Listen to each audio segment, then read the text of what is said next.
नमस्कार साथियों, आपका एस के ठाकुर सर चैनल में स्वागत है। आज हम लोग विद्युत धारा के चौथे सत्र में शामिल हो रहे हैं। हम आपको पहले सत्र में कुछ विद्युत धारा पर छोटा सा लेक्चर सुनाया था। पार्ट 2 में आपको कुछ महत्वपूर्ण प्रश्नों को लेकर आया था। पार्ट 3 में भी कुछ महत्वपूर्ण प्रश्न आपको लेकर के बताया था। आज पार्ट 4 में भी कुछ महत्वपूर्ण प्रश्न लेकर के हम आपके लिए आए हैं, जो आपकी परीक्षा के दृष्टिकोण से काफी महत्वपूर्ण है। प्रतियोगी परीक्षा हो या क्लास 10 और 12 की परीक्षा हो।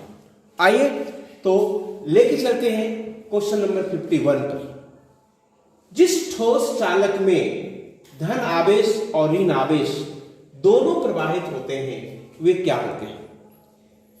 साथ सुचालक में स्वतंत्र इलेक्ट्रॉन होता है। स्वतंत्र इलेक्ट्रॉन के प्रवाह के कारण वो सुचालक होता है।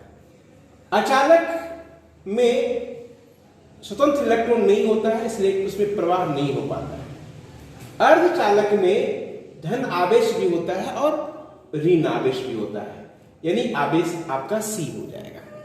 सही जवाब हो जाएगा सी।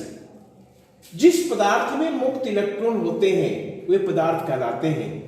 तो भी आपको सुचालक, अचालक, अर्धचालक। सुचालक में स्वतंत्र इलेक्ट्रॉन होते हैं, अचालक में स्वतंत्र इलेक्ट्रॉन यानी मुक्त इलेक्ट्रॉन नहीं होते हैं।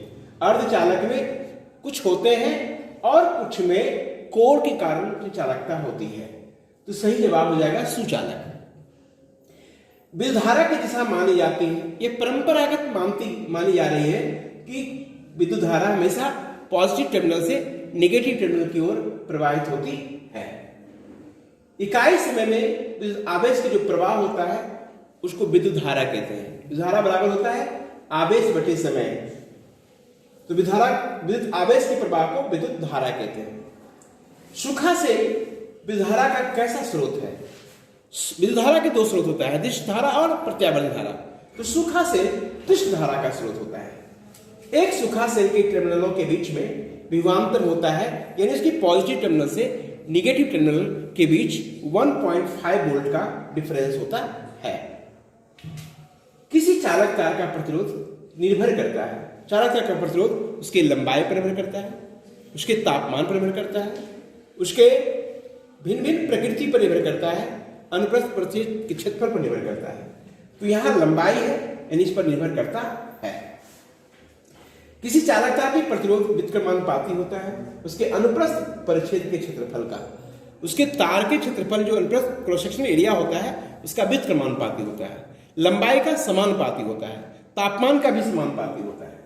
किसी तार का प्रतिरोध निर्भर करता है तार के प्रवाहित धारा पर नहीं, तार के छोरों के बीच आरोपित विभवांतर पर बिल्कुल नहीं, तापमान पर यस।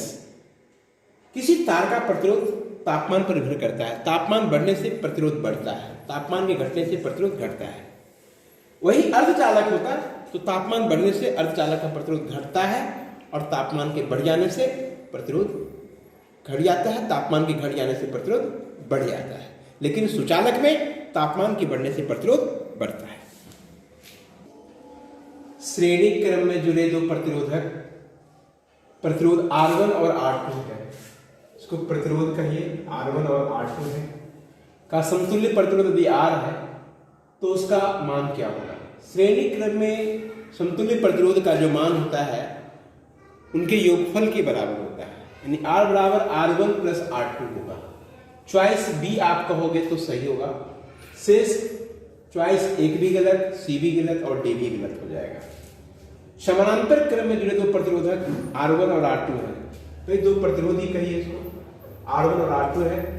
उसका समतुल्य प्रतिरोध R है तो R बराबर हो जाए 1/R बराबर होता है 1/R1 प्लस 1/R2। एलसीएम लेंगे तो R1 R2 हो जाएगा, R1 प्लस R2 उलट दीजिए तो R बराबर हो जाएगा R1 इंटू R2 बटे R1 प्लस R2, यानी चॉइस डी आपका सही हो जाएगा। विद्युत चुंबकत्व की खोज किसने की? ऑस्टेड ने किया था। विद्युत धारा पर चुंबकीय प्रभाव की खोज सबसे पहले ऑस्टेड ने किया, तो इसमें सही जवाब ऑस्टेड होगा। निम्नलिखित में कौन चुंबकीय पदार्थ नहीं है? लॉ-चून एक चुंबकीय पदार्थ है, कोबाल्ट भी चुंबकीय पदार्थ है, निकेल भी चुंबकीय पदार्थ है, एल्युमिनियम चुंबकीय पदार्थ नहीं है। चुंबकीय क्षेत्र किस प्रकार की भौतिक राशि है? चुंबकीय क्षेत्र एक सदिश राशि है, इसमें एक दिशा होती है। पृथ्वी पर स्वतंत्र रूप से लटकी हुई चुंबक की दिशा में स्थिर होती है, उत्तर दक्षिण दिशा में आकर स्थिर होता है, यानी शी। अस्थायी चुंबक किस पदार्थ के बनाए जाते हैं? अस्थायी चुंबक जो होता है, अब यहाँ पर नरम लोहा, कठोर जो पीतल है, एक इस्पात भी होता है। इस्पात से अस्थायी चुंबक बनाए जाते हैं। नरम लोहे की क्रोड से लिपटी कुंडली में यदि धारा प्रवाहित की जाती है तो अस्थायी चुंबक बनता है। इस्पात से अस्थायी चुंबक बने, नहीं कठोर लोहा होता है, या इस्पात अगर होता है तो ज्यादा सही होता है। चुंबकीय क्षेत्र का मात्रक क्या होगा? चुंबकीय क्षेत्र का मात्रक टेस्ला होगा। टी का मतलब यहाँ टेस्ला है, बी माने बोल्ट जो नहीं होगा, वो डब्ल्यू माने वॉट जो भी नहीं होगा, ए माने एम्पियर जो यहाँ नहीं होगा। चुंबकीय क्षेत्र का ऐसा ही मात्रक टेस्ला होगा। विद्युत चुंबक है, विद्युत चुंबक अस्थायी चुंबक, जब तक उसमें धारा प्रवाहित होती है तब तक उसमें चुंबकीय गुण होता है। धारा का प्रभाव बंद होते ही चुंबकीय शक्ति समाप्त हो जाती है। चुंबक के सजातीय ध्रुवों के बीच में प्रतिकर्षण होता है। अगर दो नॉर्थ पोल है तो उनके बीच में प्रतिकर्षण होगा। साउथ पोल है, प्रतिकर्षण होगा। नॉर्थ पोल और साउथ पोल के बीच में, यानी विजातीय ध्रुवों के बीच में आकर्षण होता है, अट्रैक्ट करेगा। नॉर्थ पोल साउथ पोल को अट्रैक्ट करेगा, साउथ पोल नॉर्थ पोल को अट्रैक्ट करेगा। किसी विद्युत धारावाहिक प्रणालिका के भीतर चुंबकीय क्षेत्र होता है। किसी विद्युत धारावाहिक प्रणालिका के भीतर चुंबकीय क्षेत्र एक समान होता है। अगर आप एक समान कहते हैं तो बिल्कुल सही होता है। धारा उत्पन्न करने वाले युक्ति का नाम विद्युत जनित्र है, इसको जनित्र कहिए, सही उत्तर हो जाएगा। दक्षिण हस्त अंगुष्ठ नियम का प्रतिपादन मैक्सवेल ने किया था, तो ये अगर आप मैक्सवेल कहते हैं तो आपका उत्तर सही होता है।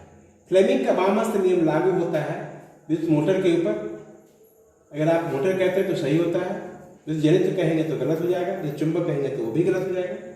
फ्लेमिंग का दक्षिण हस्त नियम लागू होता है, दक्षिण हस्त नियम विद्युत जनित्र में होगा और वाम हस्त नियम विद्युत मोटर में होगा। साथियों, इस तरह हमारे साथ, हमारे चैनल के साथ जुड़े रहें और सब कम समय में ज्ञान की बातें सीखते रहें और अपने जीवन में आगे बढ़ते रहें। फिर मिलेंगे अगले सत्र में, तब तक के लिए विदा लेते हैं। नमस्कार।